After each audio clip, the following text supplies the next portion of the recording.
আসসালামু আলাইকুম। ইসলামী আন্দোলন বা চরমোনাইকে আগে অনেক ভালো লাগতো।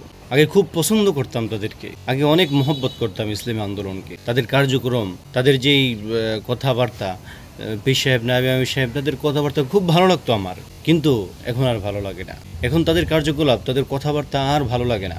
এখন তারা যা শুরু করেছে, যে গীবত শেখায় শুরু করেছে, তাদের থেকে মনটা উঠে গেছে। এখন থেকে আর ইসলামী আন্দোলনকে ভালো লাগে না, তাদের পক্ষে কথাও বলতে মনে চায় না। আগে বলতাম, এখন আর বলতে মন চাইতেছে না, কারণ তাদের কার্যকলাপ তারা এখন যা শুরু করে দিয়েছে এটা বলা বাহুল্য।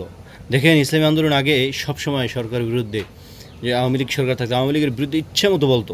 আওয়ামী লীগের বিরুদ্ধে তারা আন্দোলন করেছে, 5ই আগস্ট সে আন্দোলন করে দেশটাকে স্বাধীন করেছে। কারফিউ ভেঙে নায়েবে আমির সে এই 5ই আগস্টের অভ্যুত্থানের সবচেয়ে বেশি ভূমিকা রেখেছে। তো এই জন্য আগে ভালো লাগতো। কিন্তু কি হয়ে গেল, 5ই আগস্টের পরে তাদের পুরোই পোল্টি নিয়ে ফেললো। কি, তারা এখন আমাদের বিরুদ্ধে কথা বলা শুরু করে দিয়েছে। তারা এখন আমরা চাঁদা খাই, আমরা চাঁদাবাজি করি, এটার বিরুদ্ধে কথা বলা শুরু করে দিয়েছে। আমাদেরকে ঠিকমতো চাঁদাবাজি করতে দেয় না, দুর্নীতি করতে দেয় না। এরপর আমাদের ইচ্ছে মতো আমরা 16 বছর তো আমরা উপভোগ ছিলাম।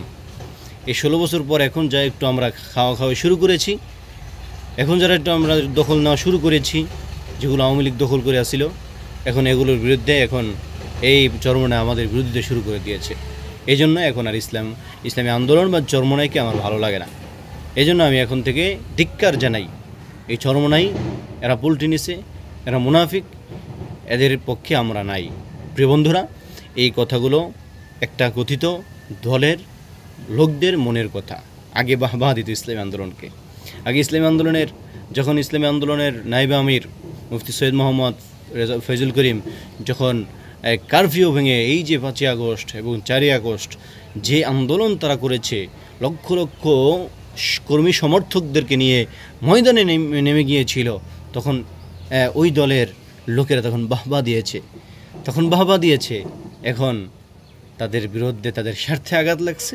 এখন ইসলামী আন্দোলন খারাপ, এখন চরমোনাই পীর খারাপ, এখন চরমোনাই পীরের এরা নাকি নাউজুবিল্লাহ নেশা করে। কত মারাত্মক কথা।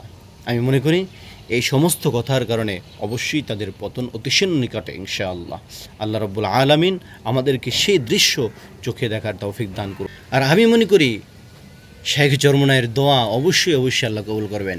শাইখ চরমোনাই যখন ওই যে 23 সালের 12ই জুন দোয়া করছিলেন, এই সরকারের পতন না হওয়া পর্যন্ত আমরা রাজপথ ছাড়ব না ইনশাআল্লাহ। তো সেটাই হয়েছে, এই সরকারের পতন করেই ছেড়েছে। তো এখন শাইখ চরমোনাই যেহেতু ওই চাঁদাবাজদের বিরুদ্ধে নেমে গিয়েছে, অবশ্যই এই চাঁদাবাজদের কবর রচনা করেই ইনশাআল্লাহ শাইখ চরমোনাই ছাড়বে ইনশাআল্লাহ। আমরা সেই দৃশ্য আল্লাহ যদি বাঁচিয়ে রাখে অবশ্যই আমরা দেখব। আমিন। আসসালামু আলাইকুম ওয়া রাহমাতুল্লাহি ওয়া বারাকাতুহু।